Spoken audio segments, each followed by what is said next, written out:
오늘 밤 뉴욕에서 진행될 북미 고위급 회담에 다음 달 12일 북미 정상회담의 운명이 달렸다는 평가가 나옵니다. 내일 진행될 남북 고위급 회담까지 한반도 정세를 분석해보겠습니다. 먼저 오늘의 주요 뉴스입니다. 김영철 북한 노동당 부위원장과 마이크 폼페이오 미국 국무장관이 뉴욕에서 실무 만찬 회동을 했습니다. 김 부위원장과 폼페이오 장관은 우리 시간으로 오늘 밤 공식 고위급 회담을 열어 북한의 비핵화와 체제 안전 보장 등을 놓고 최종 담판을 벌일 것으로 보입니다. 오늘부터 6.13 지방선거와 국회의원 재보궐선거의 공식 선거운동이 시작됐습니다. 여야 지도부는 각각 재보선 승리를 다짐하며 전략 지역을 중심으로 선거 유세 지원에 나섰습니다. 경찰이 한진그룹 조양호 회장의 부인 이명희 이루재단 이사장에 대해 구속영장을 신청했습니다. 이 이사장은 경비원에게 전지 가위 등 위험한 물건을 던지고 운전기사에게 상처를 입히는 등 상습적으로 폭력을 행사한 혐의를 받고 있습니다. 전국의 단독주택과 서울의 고가주택 공시가격이 큰 폭으로 오를 전망입니다. 이에 따라 이들 주택의 보유세 부담이 크게 늘어날 것으로 보입니다. 김영철 북한 노동당 부위원장과 폼페이오 미국 국무장관이 오늘 밤 만나 북미 정상회담의 핵심 의제와 일정 등을 조율합니다. 오늘 밤 회담 결과에 북미 정상회담의 운명이 결정된다는 분석까지 나오고 있습니다. 조승희 기자가 보도합니다. 김영철 북한 노동당 부위원장이 삼엄한 경호 속에 호텔을 빠져나와 차량에 오릅니다. 북미 정상회담 막판 조율을 위해 뉴욕에 온 그가 첫 일정으로 폼페이오 미 국무장관과 실무 만찬을 마치고 나오는 길입니다. 만찬장 분위기는 전해지지 않고 있지만 본 회담을 앞두고 상대방의 분위기를 탐색하는 자리였을 것으로 보입니다. 두 사람은 우리 시간 오늘 밤 다시 만나 회담을 열고 6월 북미 정상회담 핵심 의제인 비핵화와 체제 보장에 대한 최종 담판을 벌입니다. 세라 샌더스 백악관 대변인은 브리핑에서 회담 일정으로 하루가 꽉 찰 것이라며 마라톤 회담 가능성을 내비쳤습니다. 정상들의 의중을 꿰뚫고 있는 최측근들인 만큼 큰 틀의 합의가 이루어질 수도 있을 것이란 관측이 나오고 있습니다. 성과를 거두자니까 왔겠죠. 예? 예. 뭐 다 좋게 하자니까, 좋은 결과물을 이루가자니까 왔을 거고. 회담의 핵심은 비핵화 로드맵에 대한 이견을 어떻게 좁히느냐인데 오늘 밤 회담 결과에 따라 북미 정상회담의 운명이 결정될 전망입니다.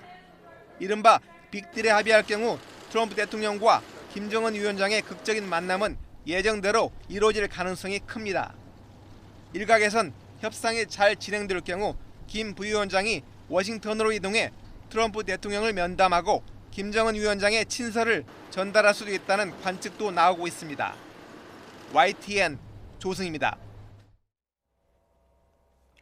마이크 폼페이오 미국 국무장관이 우리 시간으로는 내일 새벽 3시 15분 미국 뉴욕의 팰리스 호텔에서 기자회견을 한다고 미국 국무부가 밝혔습니다. 기자회견은 6.12 북미 정상회담 준비를 위한 고위급 회담의 결과를 설명하는 자리가 될 것으로 보입니다. 미 백악관은 북미 정상회담이 오는 6월 12일에 예정대로 개최될 것으로 본다고 밝혔습니다. 이번 고위급 회담을 비롯해 북미 간 논의의 초점은 비핵화라면서 판문점 실무 접촉 결과를 긍정적으로 평가했습니다. 워싱턴에서 김희준 특파원이 보도합니다. 폼페이오 미 국무장관은 김영철 북한 노동당 부위원장과의 고위급 회담을 위해 뉴욕으로 향하기 직전 트럼프 대통령을 만났습니다. 북미 정상회담에 앞선 비핵화 담판을 앞두고 전략을 포괄적으로 논의한 것으로 보입니다. 백악관은 고위급 회담의 초점은 비핵화 문제라고 강조했습니다.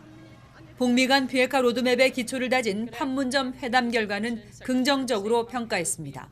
Their talks will continue. So far, the readout from these meetings has been positive and will continue to move forward. 북한 비핵화와 체제 안전 보장에 대한 초기 논의가 어느 정도 접점을 찾았다는 관측이 나옵니다. 백악관은 뉴욕과 판문점 회동과 함께 북미 간 싱가포르 접촉도 이틀째 이어질 것이라고 밝혔습니다. 그러면서 6월 10일 싱가포르 북미 정상회담은 예정대로 열릴 것으로 기대했습니다. We'll be ready if it does on June 12th, and if it's not, then we'll be ready if it takes place on July 12th. 전방위적인 북미 정상회담 준비가 속도를 내는 가운데 북미 양측은 이번 고위급 회담에서 비핵화 의견을 얼마나 좁히느냐에 따라 다음 달 회담 개최 여부도 최종 결정 지을 것으로 보입니다. 워싱턴에서 YTN 김유진입니다.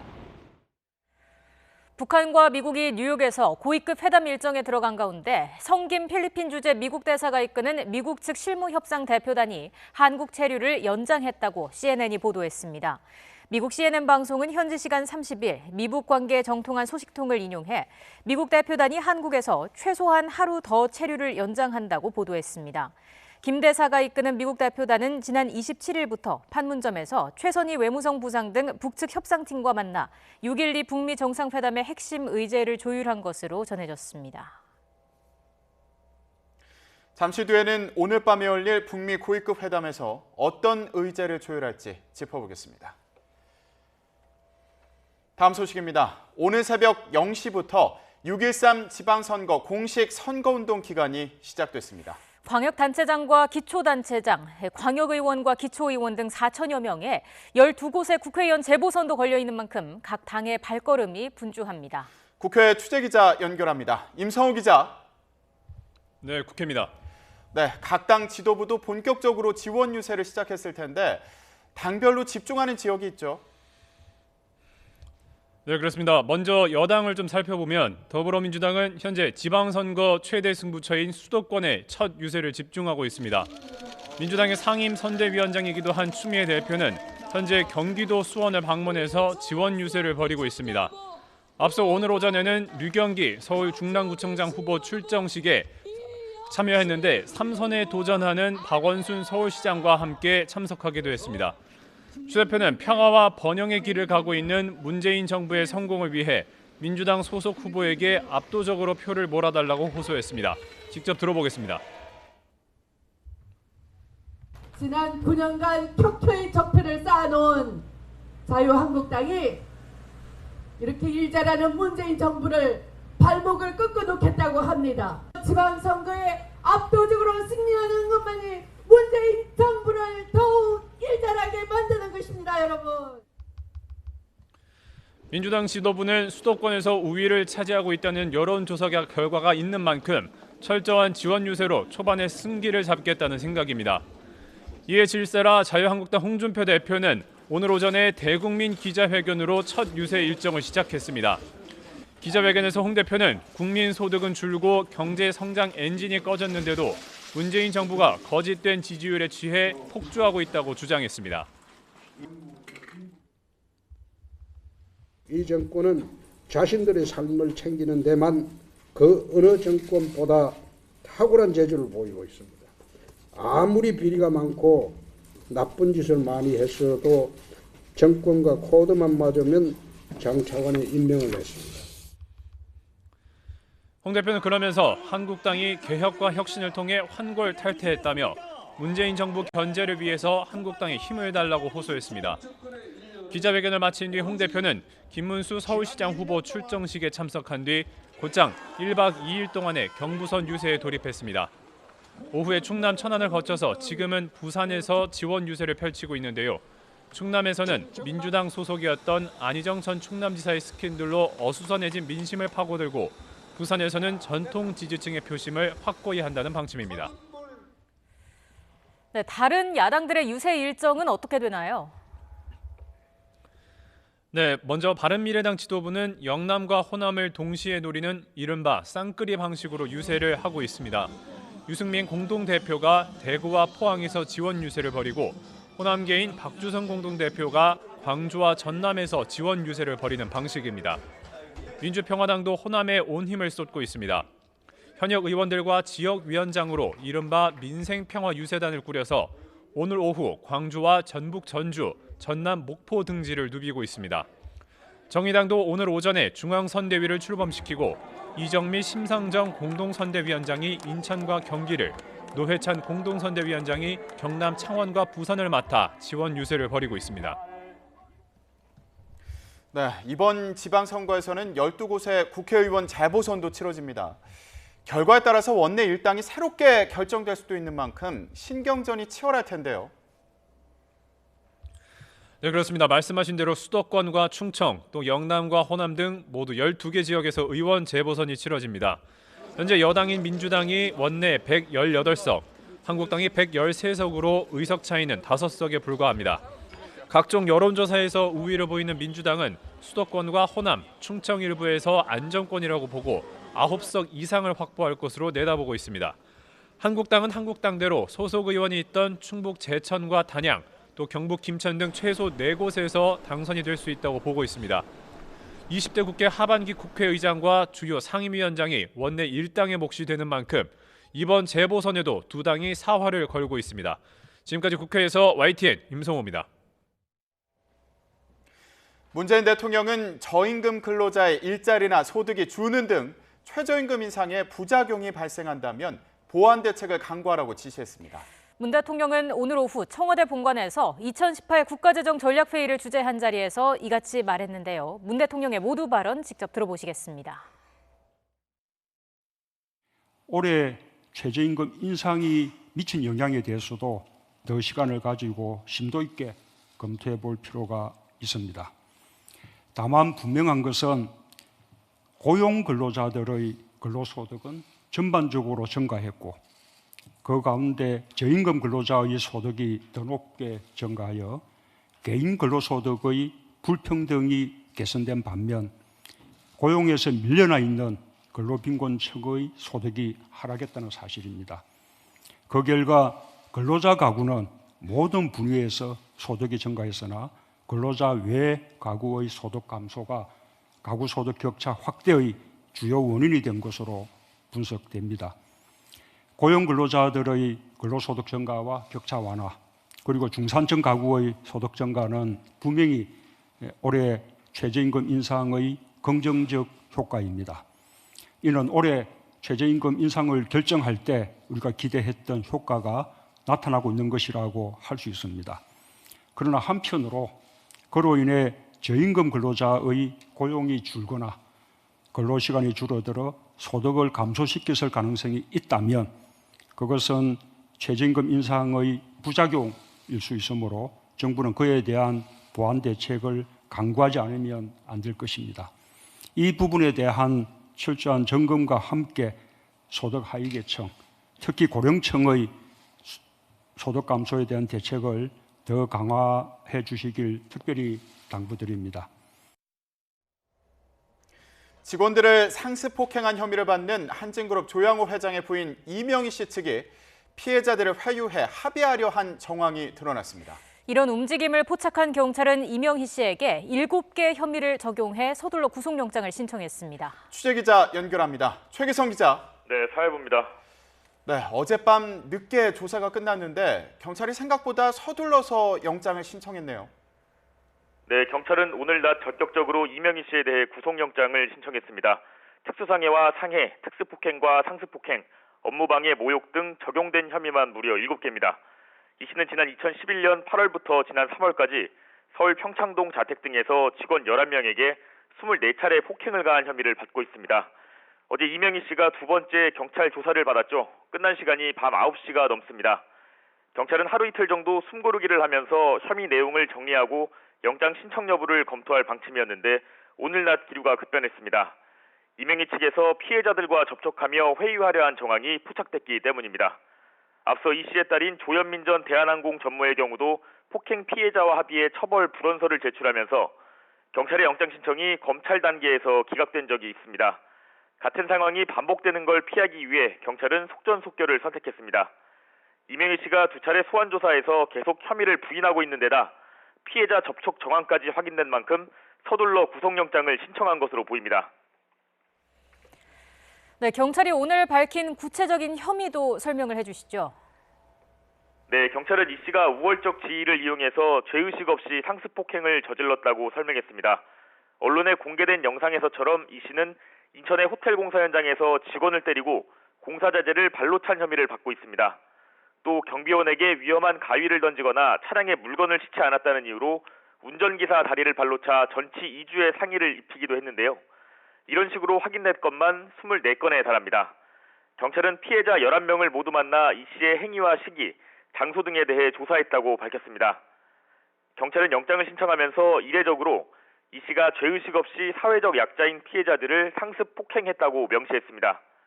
이명희 측이 피해자와 접촉하면서 합의를 시도하고 있지만 특수폭행과 상해 등은 합의와 무관합니다. 여기에 170명 넘는 참고인을 조사해 이 씨의 혐의를 자세히 적시한 만큼 검찰 단계에서도 무난히 영장 청구가 이뤄질 것이라고 낙관하는 모습입니다. 지금까지 사회부에서 전해드렸습니다. 조양호 한진그룹 회장의 상속세 탈루와 횡령 등을 수사하는 검찰이 대한항공 본사를 압수수색했습니다.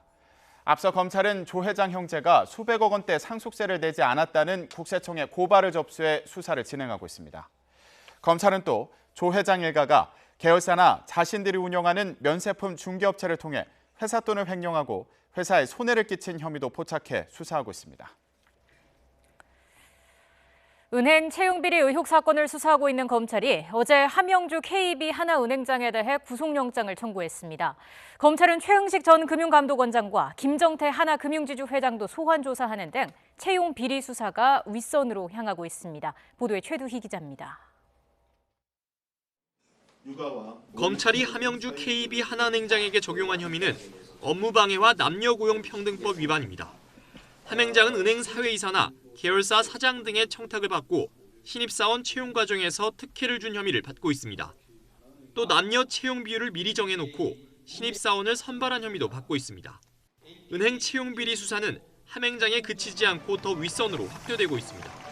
검찰은 최근 최흥식 전 금융감독원장과 김정태 하나금융지주회장을 피의자 신분으로 불러 조사했습니다. 검찰은 하나은행의 채용 비리 의혹에 이들이 어떤 역할을 했는지를 집중적으로 조사한 것으로 전해졌습니다. 앞서 금감원 특별검사에서도 최 전 원장과 김 회장으로 추정되는 인물이 채용 비리 의혹에 연루된 사실이 드러났습니다.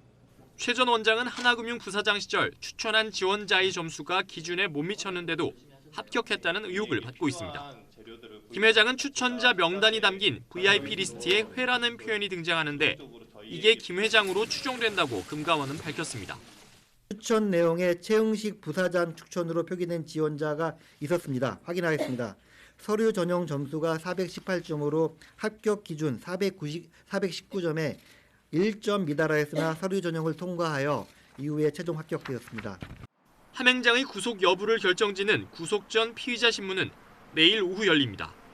이미 하나은행 인사 담당자들은 지난달 구속돼 재판에 넘겨진 가운데 함 행장의 영장 발부 여부가 윗선으로 수사가 확대될지를 판가름하는 변곡점이 될 전망입니다.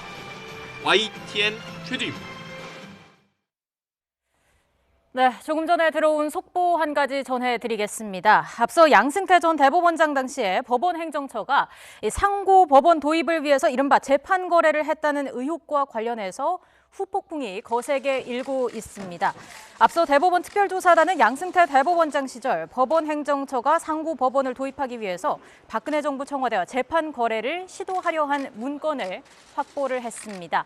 이와 관련해서 김명수 대법원장이 대국민 담화를 발표했는데요. 사법행정권 남용 사법부 대표로서 사과를 한다는 내용이 담겨 있습니다. 자, 다시 한번 전해드리겠습니다. 김명수 대법원장이 대국민 담화를 발표했습니다. 양승태 전 대법원장 당시 법원 행정처가 상고법원 도입을 위해서 이른바 재판 거래를 했다는 의혹이 제기가 됐고요. 후폭풍이 현재 거세게 일고 있는 상황입니다. 이와 관련해서 김명수 대법원장이 사법부 대표로서 사과를 드린다라는 대국민 담화를 발표했습니다. 관련된 내용은 저희가 좀 자세하게 들어오는 대로 전해드리도록 하겠습니다. 네, 다음 소식입니다. 내일은 6월 여름의 첫날인데요. 서울 낮 기온이 올 들어 가장 높은 30도까지 오르는 등 무척 덥다고 합니다. 자세한 날씨 알아보겠습니다. 권혜인 캐스터. 네, 서울 상암동에 나와 있습니다. 네, 올여름은 시작부터 기온이 많이 오른다고요? 네, 오늘 서울의 한낮 기온은 27.5도까지 오르며 초여름 더위가 이어졌는데요. 이 6월의 시작이다 여름의 시작인 내일은 오늘보다 기온이 더 오르겠습니다. 내일 서울 한낮 기온은 30도까지 오르며 올해 들어 가장 더운 날씨가 찾아오겠습니다. 그 밖의 지역도 더위가 만만치 않겠습니다. 대전의 낮 기온이 30도, 광주 31도, 부산은 26도로 오늘보다 2도에서 3도가량 높겠습니다. 이 높은 기온과 함께 내일은 자외선도 오늘보다 더 강해지겠습니다. 내일 전국의 자외선 지수 매우 높은 수준까지 치솟겠는데요. 외출 시에는 자외선 차단에 신경 써주시는 게 좋겠습니다. 당분간 뚜렷한 비 소식 없이 하늘 표정 좋겠고요. 한낮에는 초여름 더위가 이어지겠습니다. 이 더위 속에 자외선과 함께 오존도 말썽입니다. 오존은 오후 2시부터 5시 사이의 기승이니까요. 도심 지역에서는 주의하시기 바랍니다. 지금까지 서울 상암동에서 YTN 권혜인입니다.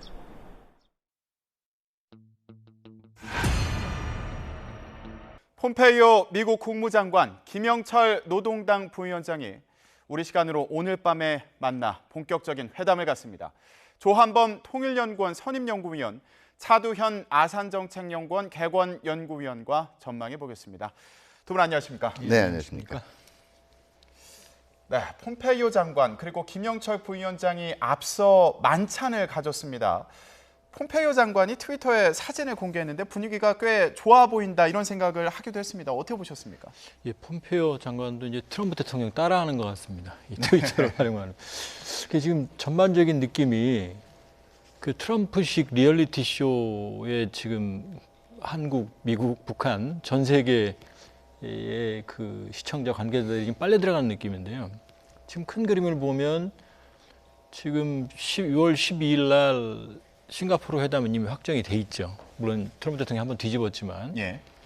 그리고 판문점에서 의제를 조율하는 회담이 진행 중이고 싱가포르에서는 의전 경호, 그것도 김정은 위원장의 복심이죠. 정말로 비서실장격인 김창선 국무위원회 부장이 참여하는 회담이 열리고 있고 그다음에 김영철 통전부장이 노동당 부위원장이 지금 폼페이오 장관을 만나는 거거든요. 지금 뉴욕 가능성도 있는 상황에서 그럼 사실은 모든 그림은 모든 협상이 제대로 진행이 되고 있다라는 그런 흐름이거든요. 그런데 이제 마지막까지 사실은 뭐라 그럴까 조마조마하게 만드는 과연 다음에 어떤 장이 열릴까 하는 그런 연출의 좀 느낌이 들어요. 그러니까 큰 그림에서 보면 지금 이런 만찬도 있고 우리가 여기까지 지금 신경을 쓰지 않습니까? 여러 가지 뭐 만찬에 뭐 사진을 공개했다부터 시작해서 그렇게 본다 그러면 이번에 김영철 부위원장의 미국 행보는 사실상 정상회담 직전에 마지막 조율이라고 볼 수 있고 그리고 그것이 협상 결과에 따라서 지금 이 큰 흐름의 여부가 결정되는 게 아니고 큰 흐름은 이미 흘러가는 쪽으로 결정이 됐는데 그 안에 마지막 단계 이제 구분응선 깔딱고개의 지금 숨고르기라고 볼 수 있거든요. 그러니까 이미 폼페이오 장관도 이제 공식적인 회동 이후에 기자회견까지 예고를 해놓고 있거든요.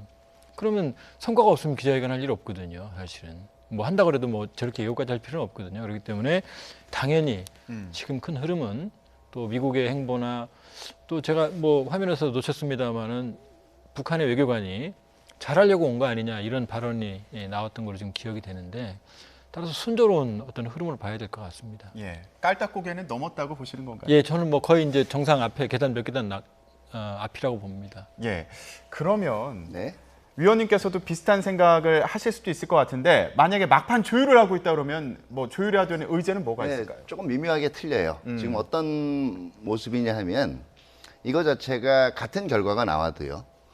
미국 국내적으로 이제 설명을 할 때 트럼프 대통령 같은 경우에는 이제 미국 정상회담이 끝나도 미국 의회를 또 설득해야 됩니다. 각종 조치를 위해서.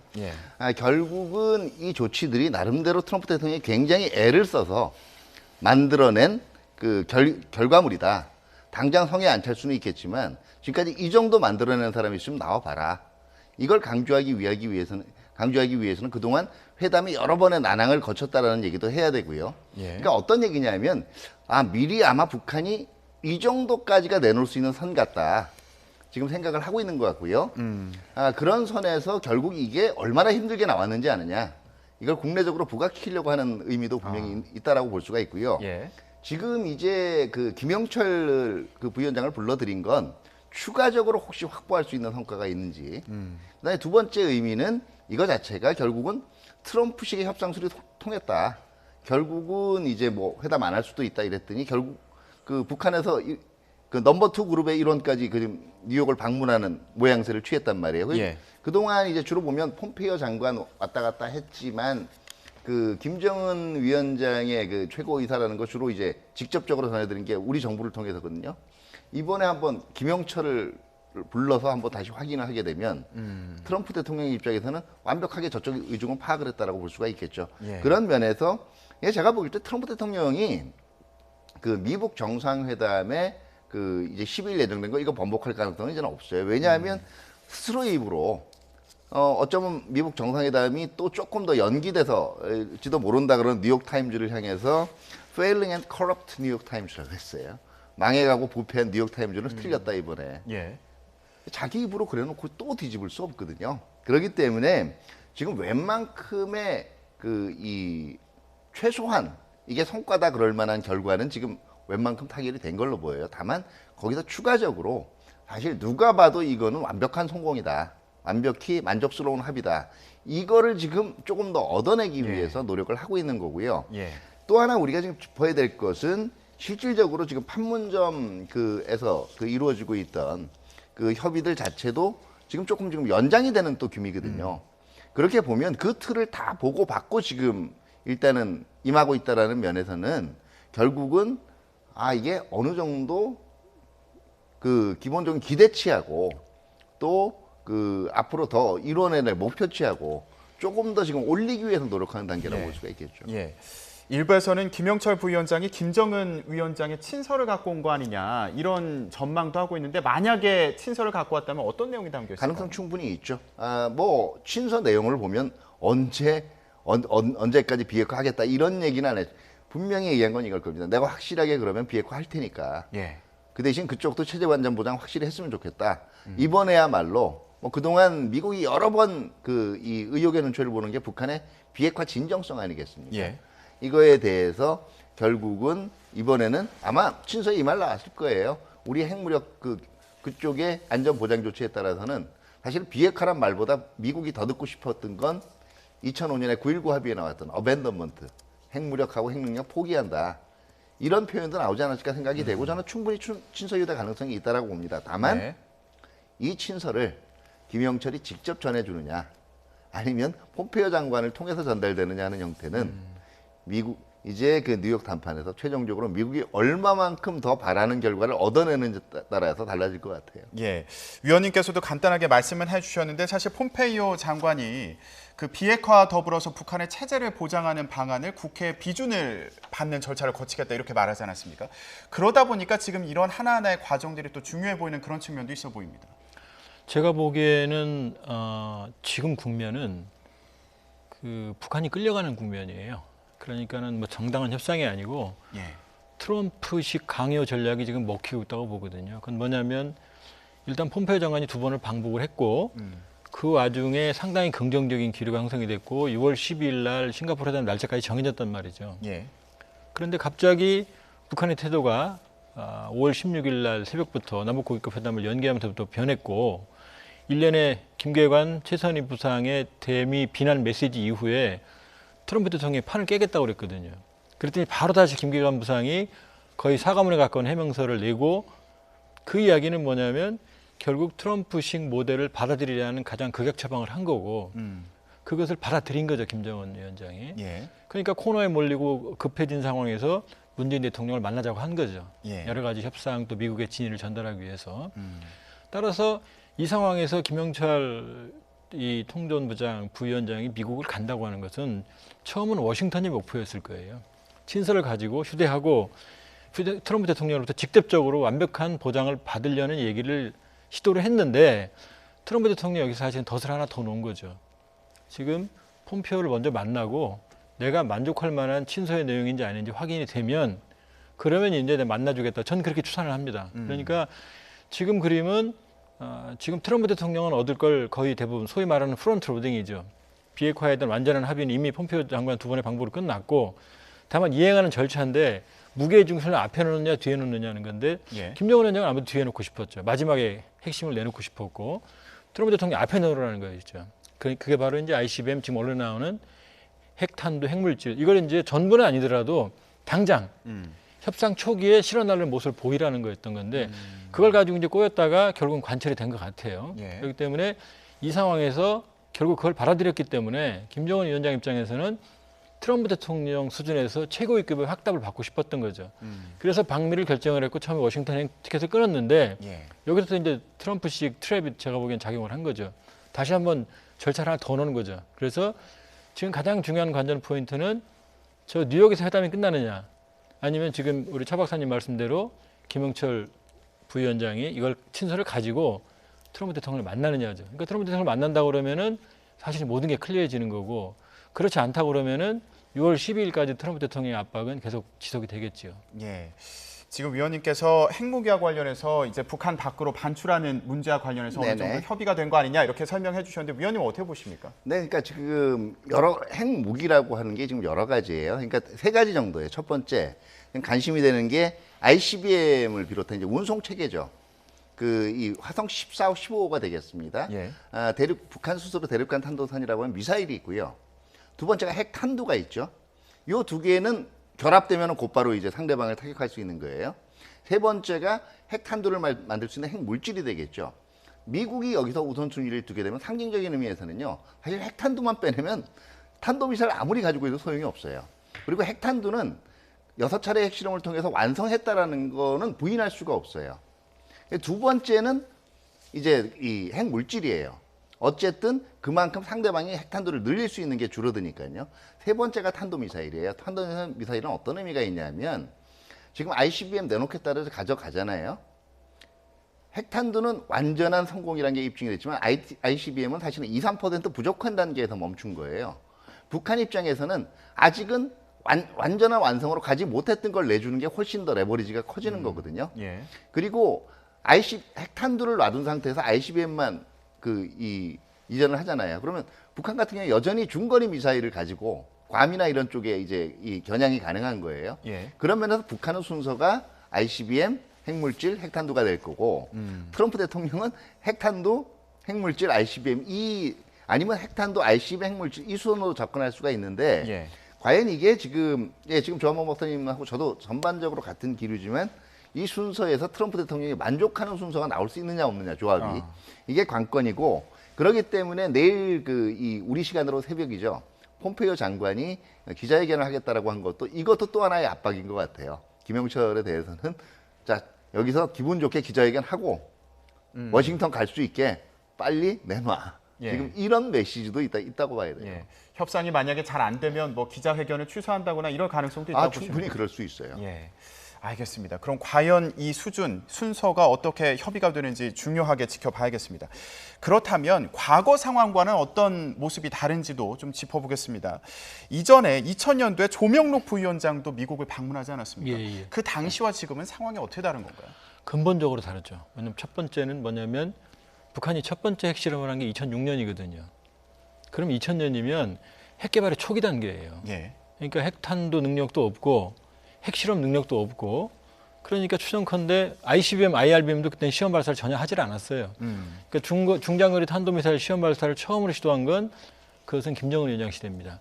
그 이전에 있던 것들은 대포동이나 은하계열의 쉽게 말하면 우주 발사체거든요. 그러니까 핵개발 초기 단계였고 조명록 차수가 워싱턴에 가서 그 당시 클린턴 대통령을 만났을 때는 이제 북미 수교까지 그러니까 클린턴 대통령이 북한을 방문해 정상회담을 하고 북미 수교를 하고 비핵화하는 단계까지 그러니까 거의 사실은 다 끝난 거예요. 이미 99년에 1년 전인 99년에는 페리 프로세스가 완성이 됐거든요.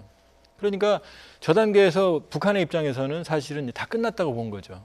모든 상황이. 그리고 그 당시 클린턴 민주당 정부가 승리할 가능성이 엘고 그때 후보였죠. 높았거든요. 그런데 결과적으로 거의 합의가 다 됐어요. 10월 달에.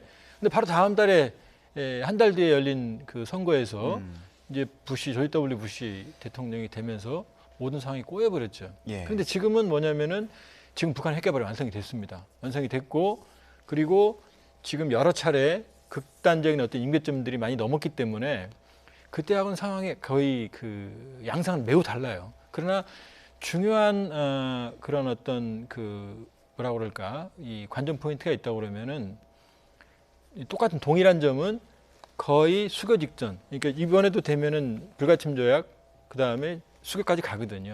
요 점은 동일하죠.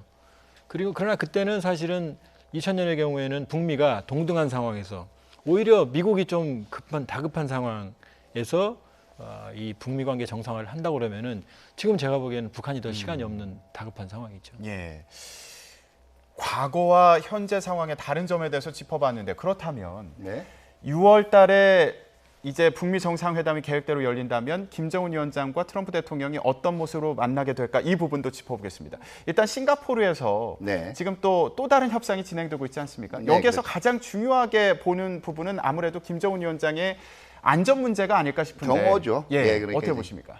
결과적으로 뭐 싱가포르 같은 경우에도 상당히 사회 통제가 잘 돼 있는 곳이에요. 뭐 그게 좋은 의미도 있고 나쁜 의미도 있지만 그렇기 때문에 사실은 그 장소들 관련해 가지고 지금 카펠라 호텔도 나오고 대통령도 얘기가 나오고 있는 가장 큰 이유는 비교적 통제가 잘 되고 있지만 여러 가지 언론이 관심을 기울이고 있는 이런 상황 하에서 어떻게 김정은 위원장한테 만에 하나라도 불미 들어온 뭐 누가 갑자기 지금 사실 싱가포르 같은 경우에는 말레이시아에서 작년에 사건이 있었잖아요. 그렇기 때문에 사실 뭐 이 김정은 위원장에 대한 해외의 이 이미지라는 게 우리는 남북 정상회담을 위해서 상당 부분 개선된 게 있어요. 그러나 지금 뭐 망토를 벗고 이제 지금 세계 이 언론에 지금 비춰지는 단계인데 사실 미국 같은 경우에도 뭐 이번에 김영철 의전 얘기했지만 이게 경호거든요. 기본적으로 경호에 신경을 쓰다 보니까 이렇게 된 건데 미국 같은 경우에는 남아있는 이미지가 뭐겠어요? 오토 원비어예요. 그 다음에 이제 싱가포르나 아세안권에서 가지고 있는 게 말레이시아가 쿠알라룸푸르 공항에서 있었던 김정남 암살이란 말이에요. 그렇기 때문에 혹시 거기에서 뭐 비난한다든가 이런 목소리가 나올 수가 있기 때문에 이런 것도 굉장히 신경을 쓸 거거든요. 그렇기 때문에 어쨌든 지금 1차적으로 싱가포르 현지에서 김정은 위원장이 국제 무대에 첫 데뷔하는 나름대로의 위상을 충분히 확보할 수 있는 의전 문제, 그리고 뭐 직접적으로 누가 암살을 시도한다든가 이건 아니겠지만 혹시 시위나 이런 걸 통해서 나올 수 있는 뭐 항의라든가 북한 체제에 대한 폄하 이런 게 나오지 않을 수 있도록 여러모로 지금 다각도로 방안을 강구하는 걸로 알고 있습니다. 김정은 위원장이 집권 이후에 중국을 제외하고 해외를 방문한 적이 있었던가요? 없죠. 그러니까 지금 김정은 위원장의 그러니까 우리가 김정은 위원장 입장을 뭐 이해하는 건 아니지만 그쪽 입장에서 본다 그러면은 이번의 경우에는 북한 지도자 중에 미리 행선지를 정하고 그것도 해외에 그러니까 북한 주민 군부 권부가 모두 아는 거죠. 6월 12일 날이면 김정은 위원장이 평양을 비운다는 사실 이런 적이 처음이에요. 그러니까 과거의 경우에는 뭐 확인되는 건 아닙니다만은 김일성 김정일 시기에는 특히 김정일 위원장이 왜 기차도 긴 기차거든요. 이용했냐면 그 중에 하나는 북한 내부에서 소요나 쿠데타를 일으킬 만한 실력자들을 모두 태우고 갔다 이런 농반 진반의 얘기도 있거든요. 그렇기 때문에 김정은 위원장으로서는 사상 초유의 모험을 하는 거죠. 거기다가 지금 김정은 위원장이 노선 변경을 완만하게 한 게 아니라 급격하게 지금 갑자기 핵 무력 보유해서 갑자기 비핵화로 지금 선회를 한 거거든요. 이 얘기를 지금 북한 권력 엘리트나 주민들이 아직 설명을 안 하고 있거든요. 그렇게 본 상황에서는 일단은 사실은 내부에 상당한 우려가 잠재해 있는 상황이고 또 하나는 중국을 갈 때도 그토록 철도까지 모두 완전히 독점하면서까지 철통 같은 보안을 유지하는데 싱가포르는 사실 아무리 경호가 철저한다고 하더라도 사실 고립무원의 상황이거든요. 싱가포르는 미국의 동맹국가거든요. 그렇게 본다 그러면 김정은 위원장으로서는 지금 아마 최대의 고민이 경호일 겁니다. 그러니까 김창선이라면 사실 일부 언론에서 집사 그러는데 집사가 아니에요. 그러니까 비서실장 플러스 경호실장 플러스 뭐 의전실장이 따로 있나 모르겠습니다만 이 정도로 그러니까 문고리 권력이 아니고 문고리 자체라고 볼 수 있는 사람이거든요. 그러니까 저 사람이 갈 이유가 없어요. 일반적인 의전상에서는. 근데 저 사람까지 간 거죠. 그러니까 김정은 위원장은 정말로 어렵고 힘든 싱가포르행의 길이라고 볼 수 있죠. 정말 신경 써야 될 부분이 여러 가지로 많은 그런 상황입니다. 그러면 또 중요한 부분을 또 하나 짚어보겠습니다. 남북 간에도 이제 중요한 일정이 있습니다. 고위급 회담이 있지 않습니까? 그렇죠. 일단 명단을 바탕으로 해서 어떤 의제들이 다뤄질지 짚어봤으면 좋겠습니다. 일단 조명균 장관, 그 다음에 리성권 위원장 이외의 이제 참가자들을 보면은요. 지금 우리 같은 경우에 지금 김정렬 국토부 2차관, 그다음에 노태강 문체부 2차관 참가하지 않습니까? 저쪽도 카운터파트가 이제 원기루 체육성 부상이라든가 인물들이 참가를 한단 말이에요. 그러니까 네. 그 8월 우리가 지금 4월 27일 날 판문점 선언에서 나온 것이 도로초들도 연결, 그다음에 남북 단일팀 경협 문제와 관련해서 어떤 논의가 오갈지 관심 갖고 지켜보시는 분들 많을 텐데요. 지금은 어렵습니다. 왜냐하면 아직 그 판문점 선언에서도 현재 대북 제재 국면 때문에 구체적인 논의를 안 넣었어요. 지금 여기 나와 있는 지금 문체부, 철도 다 지금 4.27 선언에 들어 있어요. 철도는 박혀 있고 지금 할 수 있는 건 문화체육 분야 내지는 남북 그 민간 교류거든요. 그렇기 때문에 경협 부문은 아마 얘기를 해도 포괄적인 틀에서 얘기를 하지 구체적으로는 합의를 이행할 수가 없어요. 대북 제재 국면이 지금 풀리지 않았기 때문에. 그러니까 논의를 한다고 해도 공개는 안 될 겁니다. 중요한 건 지금 그렇기 때문에 지금 김남중 통일부 정책실장이 들어갔거든요. 근데 이 양반이 사실은 이 모든 지금 남북 교류 협력의 전반적인 어떤 부분들을 총괄하는 어떤 그런 역할을 하는 거거든요. 그러니까 사실은 국토부 차관이나 노태강 문체부 차관은 이미 4.27 선언에 들어있지만 사실 김남중 정책실장이 갔다는 얘기는 남북관계 전반에 대한 향후에 로드맵에 대해서 논의한다는 얘기거든요. 그렇기 때문에 사실 좀 더 주목해 볼 부분이 김남중 통일부 정책실장. 그러니까 통일부 정책을 총괄하는 양반이거든요. 따라서 이번 고위급 회담에서 향후에 이 비핵화와 그다음에 이제 종전선언에 이어지는 평화체제 구축 작업과 관련해서 남북관계 전반에 대한 로드맵을 조율한다 이런 의미가 있습니다. 다만 이제 이 참가자들 중에서 우리 쪽에서 그 이제 국무정실 심의관 경제협력 관련돼서 이제 저쪽이 지금 민경협에서 지금 나오고 있거든요. 주로 이 민족경제협의위원회를 북한이 활용할 경우에는 민간 투자를 받거나 그 다음에 이제 주로 이제 이 북중 간에 이 노동력 송출이라든가 이런 사업도 민경협이 맡아왔거든요. 그런 면에서는 이제 이 대북 제재가 풀리기 전에 이 민간 차원의 어떤 그 경제 교류라든가 투자 부분들을 먼저 활성화시키는 방안들은 아직 구체적인 대안이라기보다 원칙적인 선에서 일단 의견이 교환될 가능성은 있다라고 봐요. 그러면 지금 6.15 남북 공동 행사를 개최하는 방안에 대해서도 논의할 것인가 이것도 관심인데 어떤 식의 논의가 오갈 거라고 생각하십니까? 네, 일단은 지금 그것도 판문점 선언에 지금 6.15를 비롯한 일단 거명이 됐기 때문에 6.15 행사에 대해서도 분명히 지금 얘기가 될 건데 그것도 시기적으로 지금 보름이 남았어요. 보름이 남아서 이거를 일단 아주 양측의 이 포멀한 행사로 개최하기에는 지금 사실 시간상 너무 부족하고요. 또 이게 지금 미국 정상회담 직후에 사흘 후에 지금 개최가 되게 된단 말이에요. 그렇기 때문에 이번에는 그 공동행사를 하대주로 상징적인 의미에 중점을 두지 그렇게 대규모로 행사를 지금 하기에는 조금은 여건상은 지금 힘든 게 분명해요. 그렇다면 장소가 어디냐 이것도 중요할 텐데 상징성을 띠려면요. 지금 우리 차 박사님 말씀대로 시간이 좀 촉박하죠. 촉박하기 때문에 지금 남북연락사무소가 지금 개성이 유력해지고 있어요. 개성공단 종합지원센터가 있거든요. 건물도 있고. 그렇기 때문에 개성이면 크게 어렵지 않죠. 준비에도. 또 금강산도 어렵지 않고요.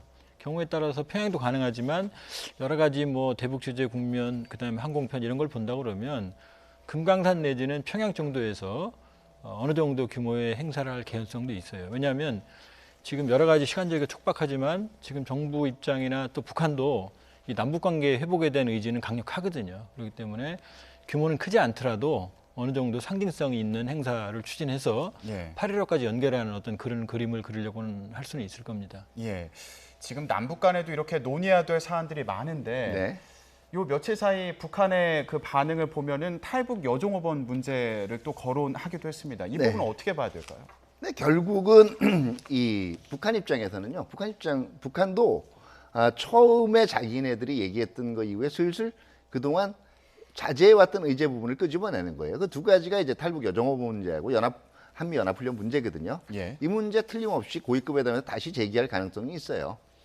그렇다 우리는 여기에 대해서 지금 정부 입장에서는 대화를 통해서 풀어나가지 있지 않습니까? 이거 뭐 양보하겠다 이런 얘기도 아니란 말이에요. 일단은 이 부분에 대해서 탈북 여종업원 문제라든가 그다음에 이제 지금 이 한미연합훈련 문제에 대해서는 양측 간에 서로 다른 인식 차도 있고 오해도 있고 또 잘못된 정보에 의한 오판도 있는 거거든요. 그렇기 때문에 일단은 어떤 생각을 가지고 있는지 의중은 들어보겠다.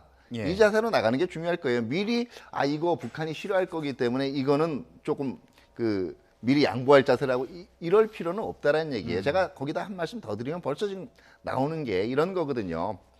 6월 12일 날 남북 정상회담, 그러니까 미북 정상회담 성공적이면 곧바로 거기서 이제 남북미 종전선언 나오는 거 아니냐. 글쎄요, 그게 이제 굉장히 상징적으로 봐서는 의미가 있을 수가 있어요. 그런데 가만히 생각을 해보세요.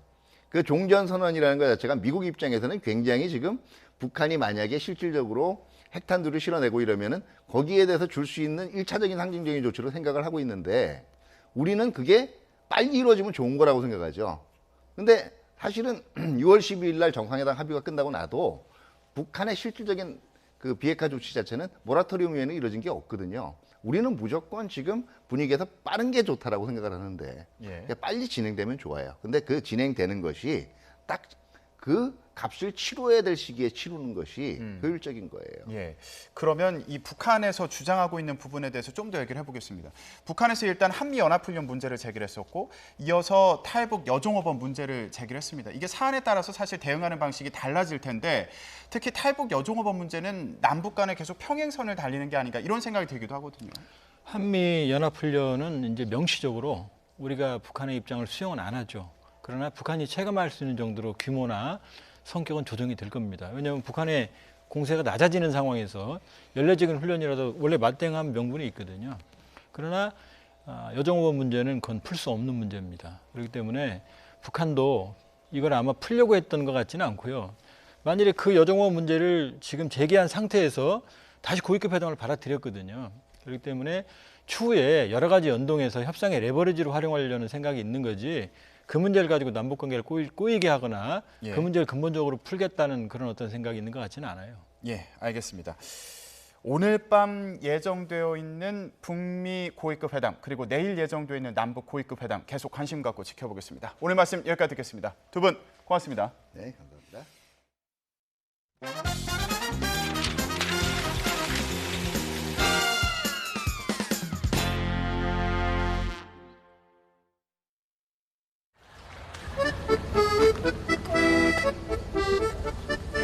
자, 이제 그럼 본격적으로 흡연 중인 분들한테 흡연을 권해보도록 하겠습니다.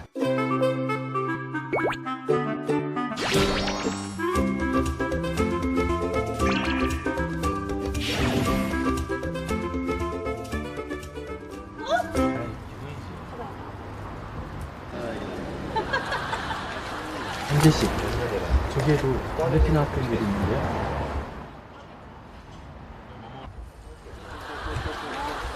아무거나 먹어. 야, 근데 몇 살이야? 근데 이런 데서 담배 피우면 돼, 안 돼? 아저씨 뭐야? 아저씨도 원래 되게 건강했었는데 담배 피워가지고 지금 몸이 되게 약해졌어. 그래서 그래.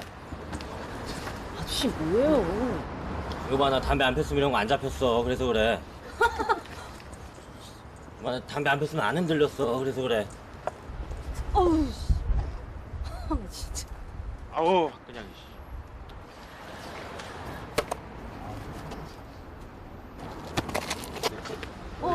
내가 앞서야 내가 안 줄 거야. 담배 피지 마. 담배 피면 안 돼. 빨리 내놔요. 싫은 내가 안 줄 건데. 될래요? 몰라요, 안 되는데. 아, 줘요 빨리. 이거 못 다. 내 담배 끊어야 돼. 담배 피면 안 돼. 담배 계속 피면 어떻게 되는 줄 알아? 내 비 개새끼들 병 같은 새끼들아. 찐다고 병신들. 안 줄 거야. 따라오지 마. 야, 거기 안 서.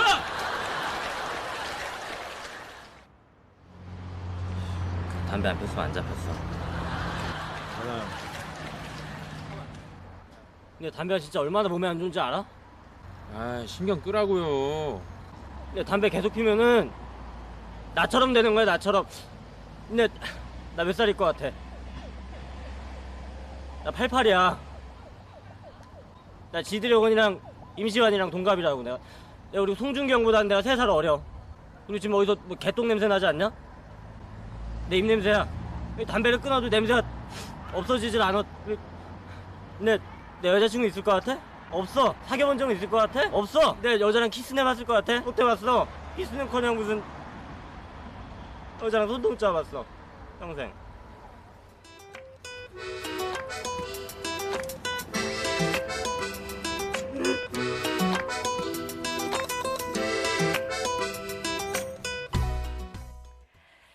매년 새해 다짐 부동의 1위가 있죠. 바로 금연인데요. 오늘 금연의 날을 맞아 다시 한번 각오를 다지는 분들 계실 겁니다. 어떻게 하면 금연에 성공할 수 있을까요? 자, 금연에도 계획이 필요하겠죠. 이른바 스타트 기법이 있습니다. 함께 보시죠.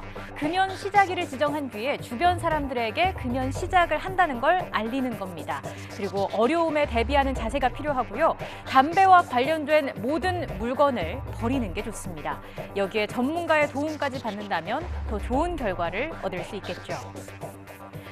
본인의 습관을 파악한 뒤에 원칙을 세우는 것도 도움이 됩니다. 이른바 단기 금연 방법인데요.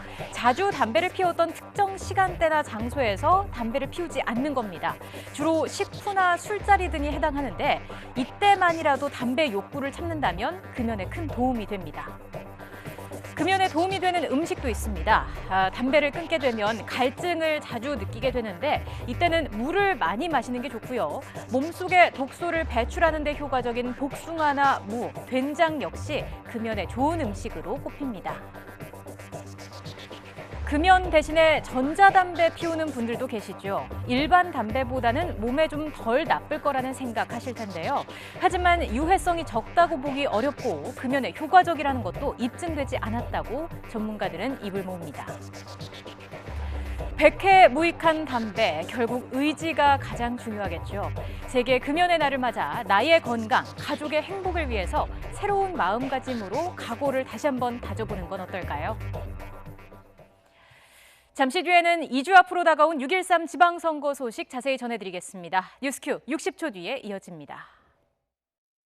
신용 때문에 중고차 구입이 어려우신가요? 리드카에서는 신용이 낮아도 현금 한 푼 없이 중고차를 구입하실 수 있습니다. 최저금리 5%, 최장 72개월 할부 혜택까지 1688-7373. 많이들 먹는 거래요. 그래? 괜히 1등 하겠어? 아로나민 하는 데는 이유가 있죠. 1위 아로나민 골드. 이름값을 하니까. 드신 날과 안 드신 날의 차이 경험해보세요. 월드컵 어디서 보세요? TV에서 오붓하게. 작업실? 전광판 앞에서? 별로 생각해본 적이 여기서. 한강공원? 양꼬치집. 양꼬치집? 여자친구 제 집에서 보고 싶습니다. 그럼 이번엔 뻔한 데 말고 색다른 곳에서 보는 건 어떨까요? 지금 원하는 팬파크에 응모하세요. 다양한 당신의 이야기가 월드컵을 더 즐겁게 합니다.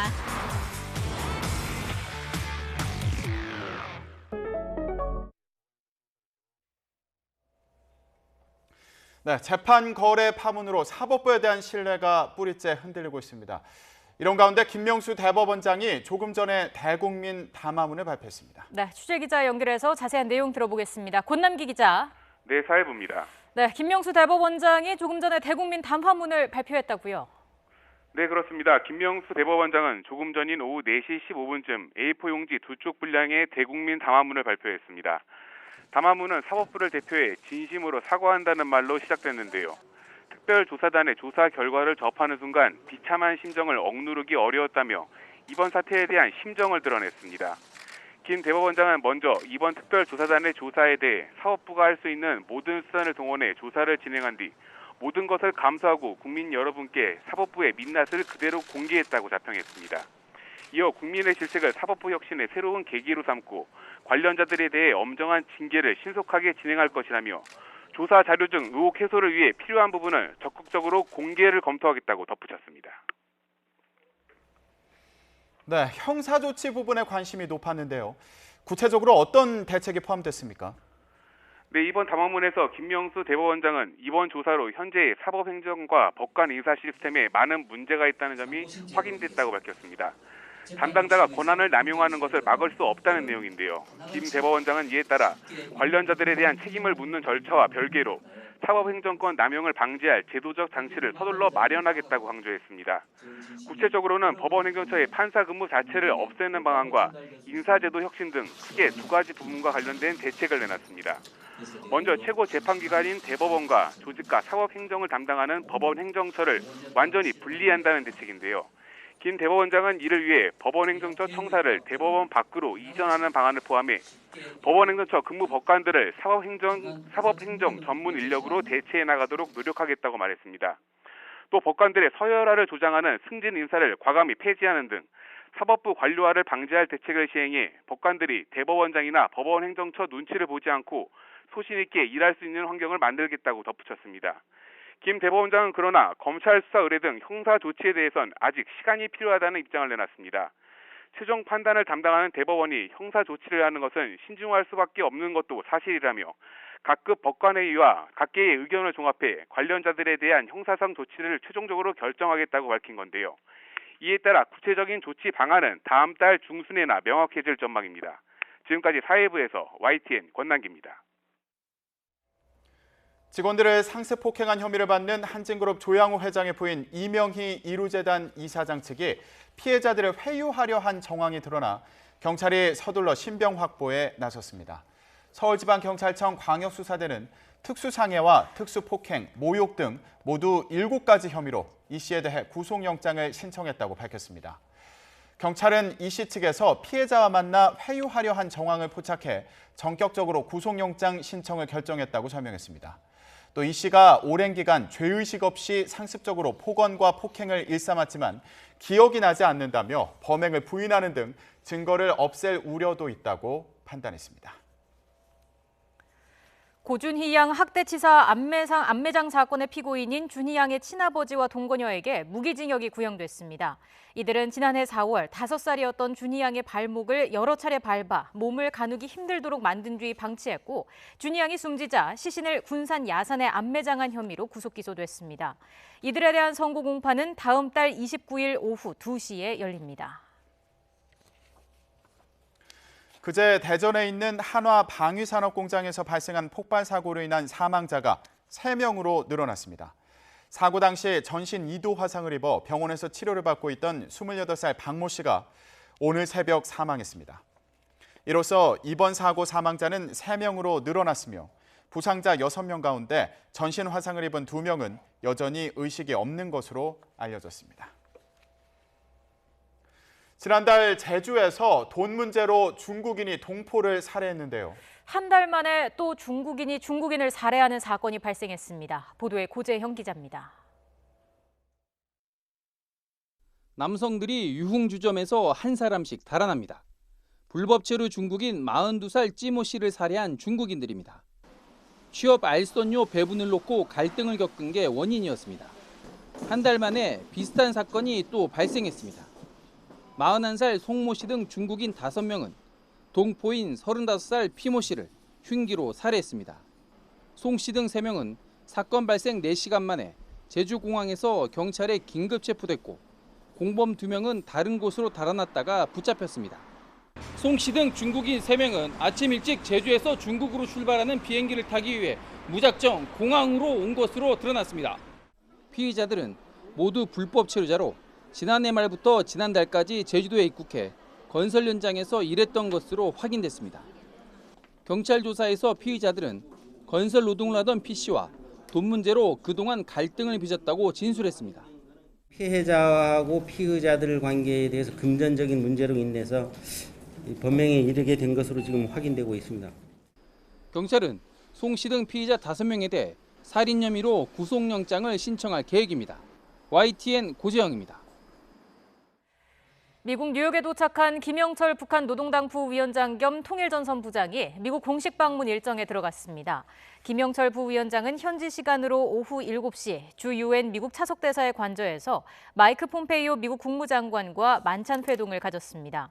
김 부위원장과 폼페이오 장관은 또 우리 시간으로 오늘 밤 공식 고위급 회담을 열어 북한의 완전한 비핵화와 미국 측의 체제 안전 보장을 비롯해 북미 정상회담 핵심 의제와 일정 등에 대해 최종 담판을 벌일 것으로 보입니다.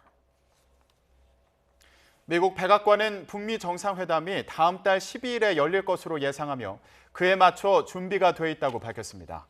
세라 허커비 샌더스 대변인은 정례 브리핑에서 북미 고위급 회담과 판문점 실무 접촉, 싱가포르에서의 의전 논의가 진행되고 있다며 이같이 말했습니다. 다만 회담이 6월 12일에 열리지 않는다면 7월 12일이라도 준비가 돼 있을 것이라고 덧붙였습니다.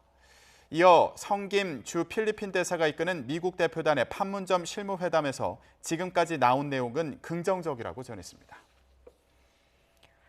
미국 정부는 북한이 비핵화에 나설 경우 체제 안전 보장과 경제 번영을 기꺼이 제공하겠다는 입장을 밝혔습니다. 미 국무부 고위 당국자는 북한과의 협상에서 얻고자 하는 비핵화 목표가 완전하고 검증 가능하며 불가역적인 비핵화라고 말했습니다. 이 당국자의 언급은 폼페이오 장관이 김영철 부위원장에게 제시한 미국 정부의 입장을 밝힌 것으로 보여 오늘 밤으로 예정된 북미 고위급 회담에서 큰 틀의 타결이 이루어질지 주목됩니다. 내일 남북 간에도 고위급 회담이 진행되는데요.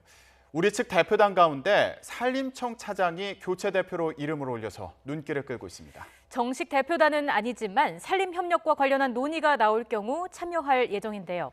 산불 진압이나 산림 복구 방안을 놓고 논의가 이루어질지 관심입니다. 김주환 기자입니다. 지난 4월 강원도 고성 동부전선 비무장지대에서 발생한 산불입니다. 강한 바람을 타고 남하한 산불은 군사정전이 승인을 받아 비무장지대 남측 구역에 진입한 산림청 헬기 등에 의해 가까스로 진화됐습니다. 산불이 비무장지대 주변에서 시작될 경우 초동 대처의 어려움 때문에 큰 피해를 불러오고 있습니다. 쥐뢰 등 각종 위험 때문에 접근이 어려워 소방 헬기가 효과적이지만 전방 지역이라는 특수성 때문에 초기 진압이 쉽지 않은 겁니다. 정부는 이에 따라 비무장지대 내 산불 발생 시 소방 헬기를 투입하는 방안을 북측과 협의하는 것을 검토하고 있는 것으로 전해졌습니다. 이와 함께 북측의 산림 복구를 지원하는 방안도 관심 사안입니다. 무분별한 벌목과 개간, 이에 따른 홍수 등 자연재해로 지금까지 899만 헥타르의 북한 산림 면적 가운데 40%가량이 황폐화된 것으로 알려져 있습니다. 산림 황폐화는 북한 주민의 삶과 안전에도 직결되는 문제로 김정은 위원장도 취임 이후 이른바 산림복구 전투를 국가적 사업으로 추진하도록 독려하고 있는 상황입니다. 남과 북의 산림 협력 분야는 유엔의 제재 대상에도 포함되지 않아 큰 부담 없이 이른 시일 내에 추진될 수 있습니다.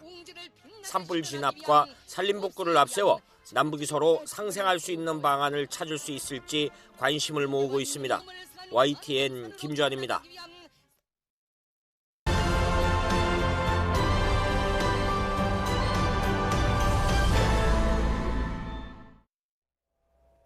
오늘부터 6.13 지방선거 공식 선거운동이 시작됐습니다.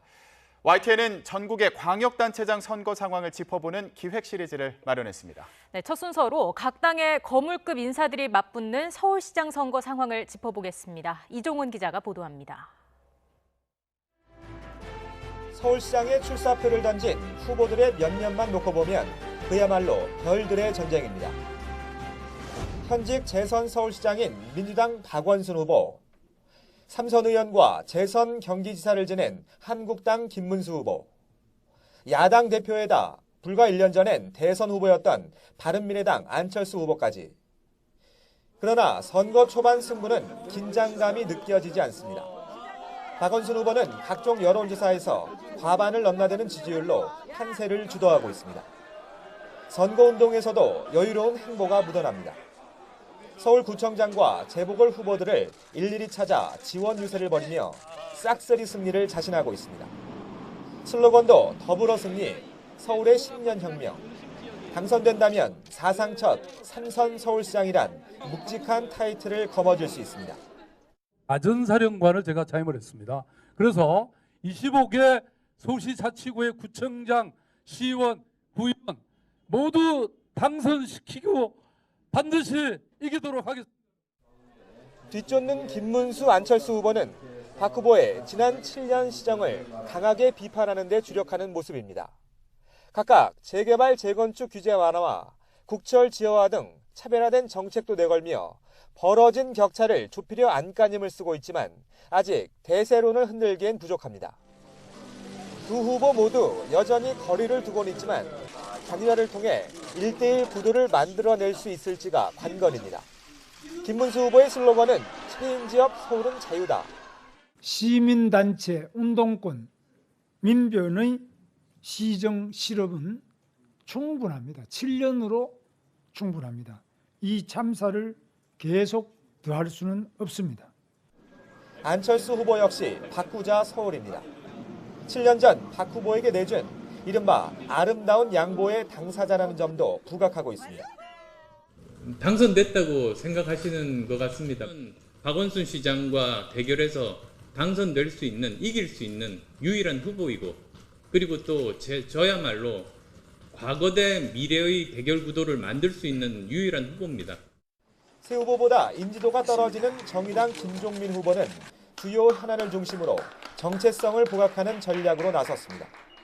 동료 국회의원들의 체포동의안은 부결시키고 460만 저임금 노동자들의 최저임금은 줬다 뺏는 최저임금법은 가결시키는 국회의 정치 갑질을 강력하게 규탄합니다. 수도 서울 1000만 시민을 책임질 서울시장 선거는 역대 지방선거마다 최대 승부처였습니다. 또 이번 선거 결과는 각 후보 개인이나 정당의 현재와 미래를 좌우할 가늠자가 될 수 있습니다. 박원순 후보는 3선에 성공하면 차기 대권주자로서 입지를 더 공고히 할 수 있고, 김문수 후보는 개인은 물론 제1야당에 대한 객관적인 성적표를 짊어져야 합니다. 1년 전 대선에서 참패했던 안철수 후보는 사실상 정치 생명이 걸린 선거입니다. YTN 이종원입니다. 이번엔 강원도지사 선거 상황 알아보겠습니다. 민주당 최문순 후보와 자유한국당 정창수 후보가 맞대결을 펼치고 있는데요. 특유의 친화력에 여당 바람을 앞세운 최 후보에 맞서 정 후보는 도정 실패론을 들고 나왔습니다. 지환 기자가 보도합니다. 3선 도전에 나서는 더불어민주당 최문순 후보는 출마 선언 장소로 동해안의 중심, 강릉에서도 기차역을 선택했습니다. 올림픽 성공 개최와 KTX 설치 주역임을 강조하면서 남북 협력까지 한데 묶겠다는 의도였습니다. 한반도 평화 분위기 속에 최 후보가 제시한 첫 번째 공약 역시 동해안 강릉에서 제진, 그리고 북한으로 이어지는 동해북부선 철도 조기 연결입니다. 남북 평화의 무드를 타고 강릉에서 제진 가는, 그러니까 그 열차를 타고 저 원산으로 해서 함흥으로 해서 블라디보스토크로 해서 파리로 가는 그 열차를 우리 강릉에서 시작하자는 게 첫 번째 공약이고요. 이에 맞서 과거 강원지사 선거 당락을 늘 좌우했던 원주에 캠프를 차린 자유한국당 정창수 후보는 도정 실패론을 들고 나왔습니다. 영서에서 춘천 레고랜드, 영동에서는 설악산 케이블카 설치 지연 등 주민 관심이 큰 사안을 거론하며 최문순 도정의 아픈 점을 꼬집었습니다. 여기에 인천공항과 관광공사 사장 경력을 내세워 관광산업을 육성하고 찾는 사람을 늘려 일자리를 확대한다는 이른바 방문자 경제 모델을 제시했습니다. 방문객은 와서 체류하고 즐기고 놀고만 가는 게 아니고 기업을 갖고 옵니다. 그래서 방문자가 많이 오고 또 들어오는 기업체가 생기고, 그래서 방문자 경제와 기업 경제가 지역 경제를 살립니다. 두 후보 모두 매일 수백 킬로미터를 오가는 광폭 행보를 이어가고 있고, 모자란 부분은 SNS를 적극적으로 활용하고 있습니다.